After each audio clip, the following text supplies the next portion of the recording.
पाकिस्तान बनने से पहले पाकिस्तान के मुस्तकबिल के मुतालिक अबुल कलाम आज़ाद ने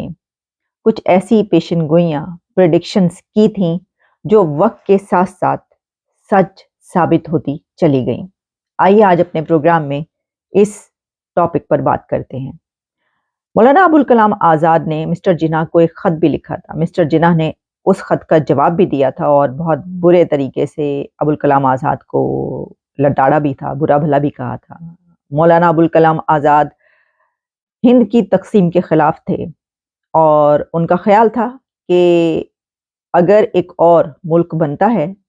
तो वो ना तो बरे-सग़ीर सब कॉन्टिनेंट के फ़ायदे में है और ना ही वो मुल्क जब बनेगा तो वो उसके अपने फ़ायदे में रहेगा। यही नहीं बल्कि उन्होंने जो प्रेडिक्शंस की उनमें पाकिस्तान के अब तक के जो हालात हैं वो ये बताते हैं कि उनकी बहुत सी पेशनगोइयाँ सच साबित हुई।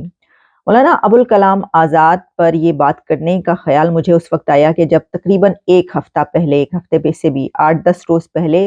पाकिस्तान के कुछ व्हाट्सएप ग्रुप्स में मौलाना अबुल कलाम आज़ाद की एक स्पीच शेयर करवाई गई और फिर उस पे एक डिबेट शुरू हो गई और उस डिबेट में ये बात की जाने लगी कि अबुल कलाम आज़ाद पाकिस्तान बनने के हक में नहीं थे और उनका ख्याल था कि ये गलत होगा और जो कुछ वो कहते रहे वो आहिस्ता आहिस्ता सच साबित होता रहा या पाकिस्तान के करता धरता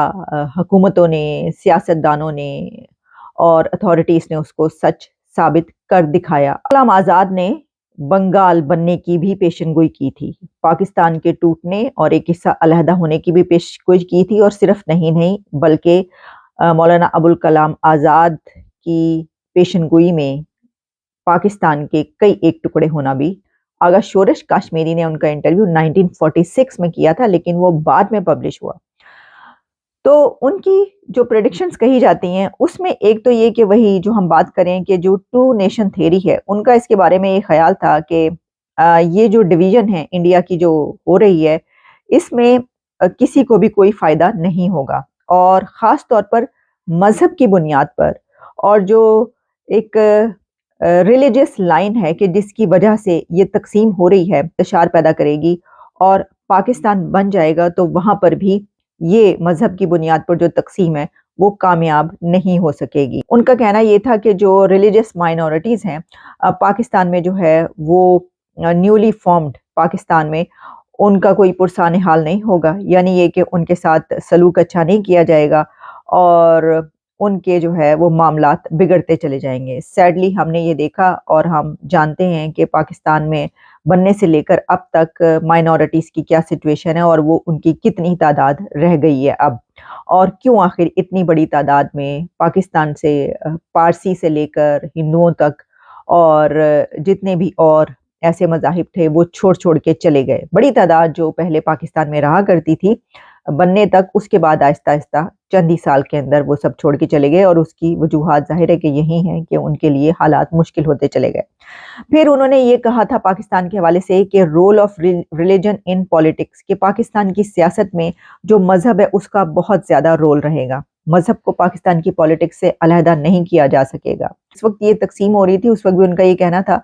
कि जो इम्पोर्टेंस ऑफ सेकुलरिज्म है और ख़ास तौर पर जो इंक्लूसिव सोच है, अप्रोच है गवर्नेंस में,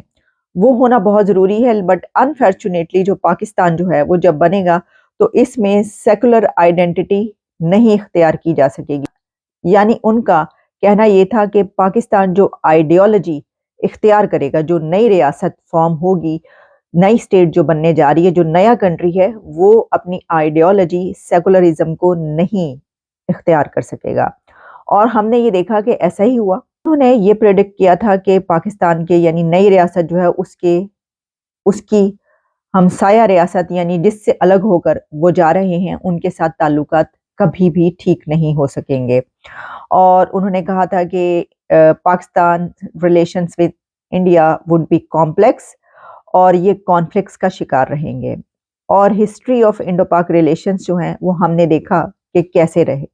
अब तक हम उसको सही नहीं कर पाए, उसमें बहुत सारी बातें हैं किस वजह से चैलेंजेस दरपेश हैं, लेकिन ये बात उनकी प्रेडिक्शन जो वो ठीक रही। फिर उनका कहना था कि जो नई रियासत है उसमें इकोनॉमिक चैलेंजेस बहुत ज़्यादा होंगे और उसमें उसको संभालना मुश्किल हो जाएगा। پاکستان کی سوسائٹی کو اپلفٹ کرنے کی ضرورت پڑے گی، لیکن اس پر توجہ نہیں دی جائے گی۔ ایک اور بڑی پریڈکشن ان کی یہ تھی کہ رول آف ملٹری، یعنی پاکستان کی سیاست میں اور نئی بننے والی ریاست یعنی پاکستان میں جو ملٹری ہے اس کا رول بہت زیادہ رہے گا اور ڈومیننٹ رہے گا، اور کئی ایک حکومتیں اور اتھارٹیز جو ہیں وہ اسی طریقے سے حکومتیں چلائیں گی کہ جس میں جو سیاسی حکومت ہے وہ پس منظر میں ہوگی، لیکن اصل میں جو کردار ہے وہ ملٹری کا ہوگا۔ پھر انہوں نے یہ بھی کہا تھا کہ کئی ایسے ڈیکیڈز آپ کہہ سکتے ہیں یا پیریڈ آف ٹائمز آئیں گے کہ جس میں ملٹری کی حکومت ہوگی، رول کرے گی ملٹری۔ تو یہ ہم نے دیکھا کہ ایسا ہی ہوا، 10 سال کے کو لگتے رہے، اور ابھی بھی ہم جس جگہ پر موجود ہیں تو اس میں ہم دیکھ رہے ہیں کہ ماضی سے لے کر اب تک کیا ہوتا چلا آ رہا ہے۔ اب اس کے علاوہ پھر انہوں نے بنگال کی جو تھی علیحدہ ہونے کی وہ بات کی تھی کہ یہ جو نئی ریاست قائم ہو رہی ہے یہ ہو سکتا ہے کہ زیادہ عرصے تک اپنے آپ کو مضبوط نہ رکھ سکے، قائم نہ رکھ سکے، ان کا مطلب یہ کہنے کا یہ تھا۔ اور ان کی یہ بات جو ہے یہ کہ ان کا یہ کہنا کہ نئی بننے والی ریاست اپنے آپ کو مضبوط نہیں رکھ پائے گی، اور جو خاص طور پر انہوں نے بنگال کے الگ ہونے کی ان کی ایک سب سے بڑی پریڈکشن جو کہی جاتی ہے کہ بنگال کی علیحدگی کا امکان، یعنی انہوں نے کہا تھا کہ ہو سکتا ہے کہ بنگال علیحدہ ہو جائے پاکستان سے، اور دوسرا پنجاب، سندھ اور سرحد کے درمیان کشیدگی کا اندیشہ، یہ بھی انہوں نے کہا تھا کہ ایسا ہو سکتا ہے کہ وہ تو علیحدہ ہو ہی جائے لیکن جو باقی حصہ بچے اس میں پنجاب، سندھ اور سرحد کے بیچ بھی انتشار پیدا ہو۔ تو یہ جو ہے اس کی وجہ یہ تھی، انہوں نے کہا تھا کہ جو جناح اور ان کے ساتھی ہیں وہ جو اس وقت جغرافیکل سچویشن ہے، جغرافیائی صورتحال جو ہے وہ اس کو نہیں دیکھ رہے کہ یہ کیسے چلا پائیں گے اس سب کو، اور اس میں ان کا یہ کہنا تھا کہ سارے بر صغیر میں مسلمان اس طرح بکھرے ہوئے کہ صرف ایک ہی علاقہ میں ان کی جدا گانا جو ریاست ہے اس کا قیام ممکن نہیں ہے۔ ان کا مطلب تھا کہ پورے انڈیا میں مسلمان ہیں، آپ کیسے کر سکتے ہیں کہ ایک ٹکڑا الگ کر کے اس میں کچھ تعداد میں مسلمانوں کی لے جائیں اور آپ کہیں کہ ہاں اب یہ الگ ملک بن گیا، تو جو باقی کے 23 کروڑ مسلمان وہاں پر موجود ہیں وہ کیوں نہیں اس ریاست کا حصہ بنے۔ اچھا، ہم نے اس کے اوپر کافی ڈیبیٹس بھی کی ہیں اور بات بھی ہوئی ہے۔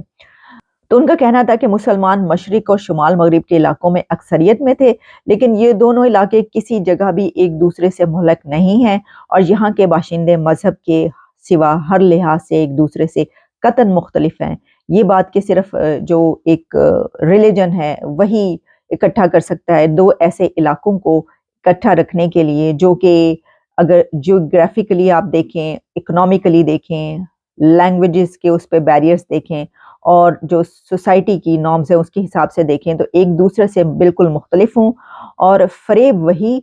اور فریب دہی اور خود فریبی سے کم نہیں ہے، اور خود فریبی سے کم نہیں ہے کہ ان کو کہا جائے کہ یہ اکٹھے رہیں اور ایک ٹکڑا جو ہے اس کو الگ کر لیا جائے۔ یہ ان کا کہنا تھا۔ تو میں آپ کے سامنے ان کی وہ سپیچ بھی رکھے دیتی ہوں، اس میں انہوں نے کیا باتیں کی، ذرا سنیے۔ ہمارے اتنا فرار ہوتے رہنے سے یہ ہندوستان میں بدلا والے مسلمان کمزور ہو جائیں گے، اور ایک ایسا وقت بھی آ سکتا ہے جو پاکستان کے علاقائی باشندے اپنی اپنی جداگانہ حیثیتوں کا دعویٰ دے کر اٹھ کھڑے ہوں گے۔ اگر تم بنگال میں جا کر آباد ہو جاؤ گے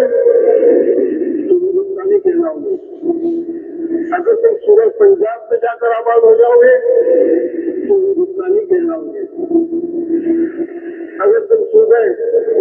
سرحد اور بلوچستان میں جا کر آباد ہو جاؤ گے تو ہندوستانی کہلاؤ گے، اگر تم صوبہ سندھ میں بھی جا کر آباد ہو جاؤ گے تو ہندوستانی کہلاؤ گے۔ اور جب یہ قومیں خود کو مستقل قرار دینے لگے تو ذرا غور کرو، کیا اس وقت تمہاری پوزیشن پاکستان میں بن بنائے مہمان کی طرح نازک اور بے کسانہ نہ رہ جائے گی؟ دیکھو اور غور سے سنو، ہندو تمہارا مذہبی مخالف تو ہو سکتا ہے لیکن مذہبی مخالف نہیں، اور تم اس صورتحال سے نمٹ سکتے ہو، مگر پاکستان میں تمہیں जाएगा जिसके आगे तुम बेबस हो जाओगे। और शुरू से ही बुनियादी तौर पर सबसे पहली बात जिसने मुझे परेशान किया वो मुसलमानों का बाहमी इख्तिलाफ था, जो चंद सरकारी मुलाजिमीन का फेल और चंद खुद गर्ज व मफाद परस्त अशखास ने हुकूमत बरतानिया की सियासी फरेबकारी का शिकार बनकर मुसलमान उम्मत को सियासी हक से महरूम और उनके जहन को मफलूज कर दिया। उन्होंने इस बात पर गौर नहीं किया कि खुद हुकूमत बरतानिया मुसलमान गिरोह को इस नजर से देखा करती है जैसे कि एक शौहर अपने हराम की बीवी को देखा करता है। और पिछले दिनों 1948 में लखनऊ के एक इज्तिमा से भी